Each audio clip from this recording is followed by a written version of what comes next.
शुभ सकाळ मंडळी. नवीन दिवसाची नवीन सुरुवात. डिसेंबर महिना सुरू झाला आणि थंडी तर अजून जास्त वाढली आणि इतकी कडाक्याची थंडी आहे की शाल, स्वेटर आणि कानाला बांधल्याशिवाय तर काही गतच नाही. सकाळच्या वेळी थंड पाण्यामध्ये हात घालणं किंवा थंड पाण्याने काम करणं हा एक टास्कच आहे. थोडा वेळ मी सकाळी उठल्याबरोबर फिरून वगैरे आली, झाडलोट करून घेतला आणि थंडी कुठल्या कुठे पडाली तेवढी जाणवत नाही. मग लागली मी घरातल्या कामाला.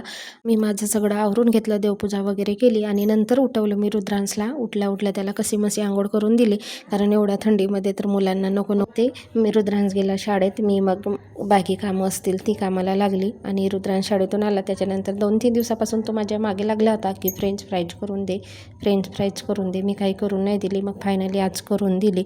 थोडा वेळ खेळतो वगैरे आणि किती बर्डन द्यायचं मुलांना. शाळेतून आल्या आल्या शाळेतही अभ्यास असतो. मग शाळेतून आल्या आल्या अभ्यासाचे नाव नकोच काढायला वाटतं.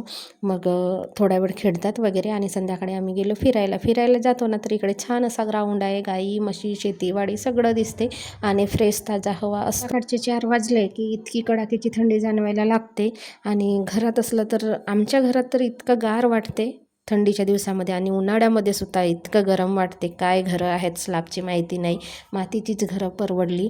पण चालता चालता एवढी तर थंडी वाटत नाही, कारण आपल्या शरीरामध्ये उष्णता निर्माण होते. मग आम्ही गेलो मायलेक फिरायला. रुद्रांशला स्वेटर घालून दिली, कारण लहान मुलांना आपणच जपलं पाहिजे, त्यांना तर काहीच घालायला नको होते. पण